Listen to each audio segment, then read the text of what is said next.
Good morning, my friends. That's good, but that's not good enough. They've assured me these lights don't fall down even if you shout out a roaring good morning. So are you ready? Yes? Good morning. Good morning. That's much better. You know, I believe that this world is nothing but an exchange of energy, right? If I meet somebody in the morning, if I say, good morning, how are you? How do you feel? Pretty low, right? He'll say, where the hell did I meet Nikhil in the morning? But if I come up and exchange a hearty handshake with you, obviously the energy exchange is different. And I believe that if we want to really achieve excellence in anything that we do, we need to make sure that our energy right through the day, right through the week, right through the year is awesome. I am planning not to use the PowerPoint. I'm sure many of you have already been shot down by the PowerPoint. You know, you've heard death by PowerPoint? Yes? Right? So is that okay with you? Would you prefer I don't use a PowerPoint? Yeah? And we make it a very interactive session? Yes? You'll actually do some energizing exercises where you'll feel in that 10 or 15 minutes when we do some of that, you'll feel the difference physically and mentally. So this is not a session about learning something and trying to apply it sometime in the future. This is a session where you will experience some changes physically and mentally in terms of energy levels right away. Are you ready for that? Yes? I'm going to start with a simple question. What is the mind? Do you agree with me that if there's one cause of stress, it's the mind? Yes? The mind, they say, is the biggest monkey in the world, right? It always jumps from one place to the other, not staying in the place it's supposed to be. Right now, all of you are sitting here. But as we start the session, maybe all your minds are not here, although your bodies are here. Yes or no? Yes. And therefore, if we have to achieve excellence, if we learn this thing called the mind and master it, we've taken many steps in that journey. So I'm going to ask you a simple question. What is the mind? And your time to interact starts now. You want me to make this interactive, right? I don't want to give you a one-way sort of a session. So anybody, start. What's the mind? Yes? Mind is the computer. Somebody else, what's the mind? The driver which is there with the senses. Yes? It's the barrier between the cosmic and the physical. Awesome. We've got some powerful answers. Yes, Ashish? Energy source. One last answer. What is the mind? Storehouse. Now you see, you've got 5 different people with 5 different answers for the mind, right? No matter, many of us are a bit confused what really is the mind. There was one person who was doing some research on the mind. And a friend went and asked him after 2 days, can you tell me what is the mind? And you know what answer he gave? He said, never mind.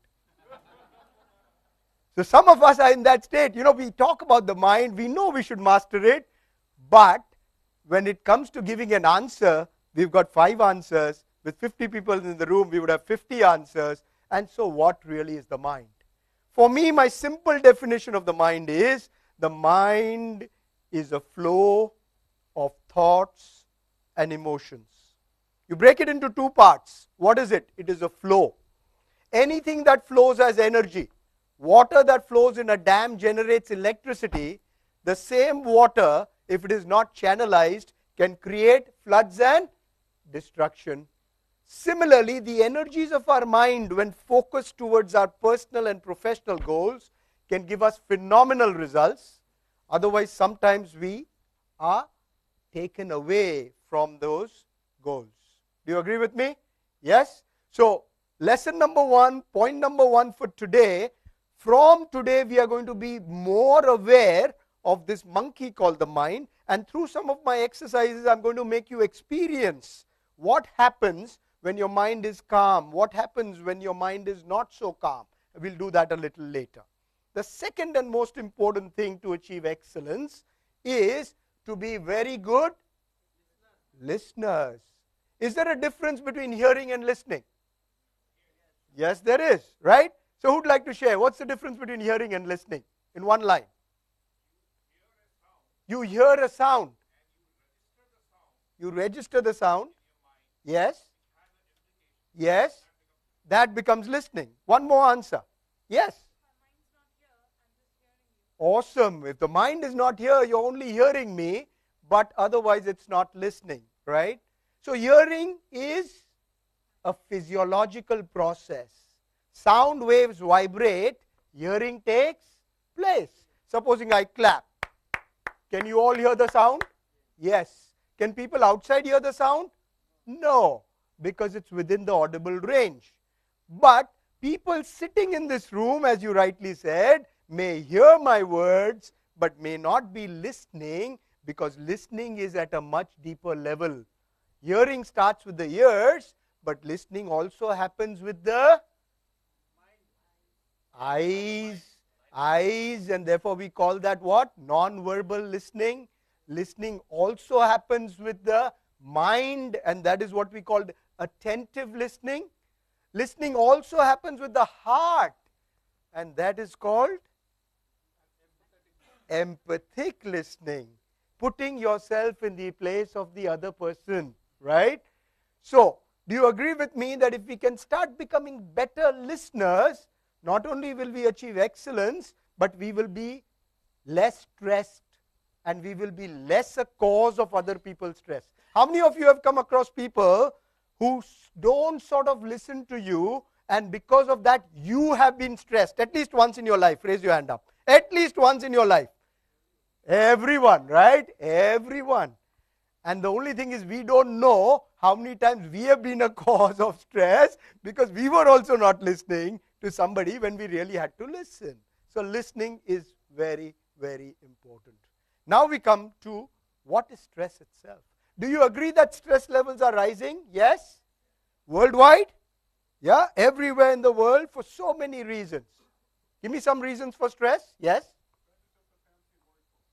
Stress is a fancy word for fear. Great. You know, in my programs, I often have what I call a 5-clap salute. When somebody makes an exceptional remark like that, we give him 5 claps. Are we ready?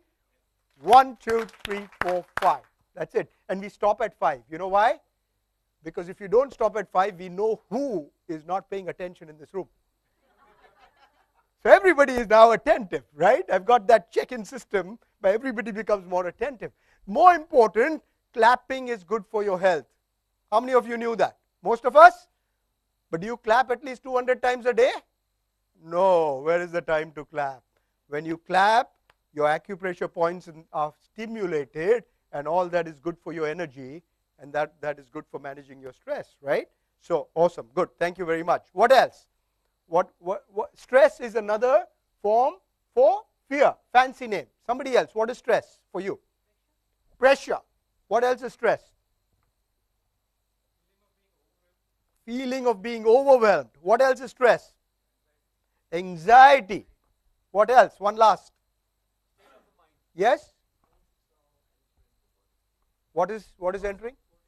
Cortisol entering the body. Yes, and somebody had an answer here. A state of mind. Yes. Caught by the environment and all. Look at that. I mean, this is evidence that everybody wants to give his answer of stress or her answer of stress, because stress is all around us, right? But it is very, very important to understand that stress can never actually be coming from the outside.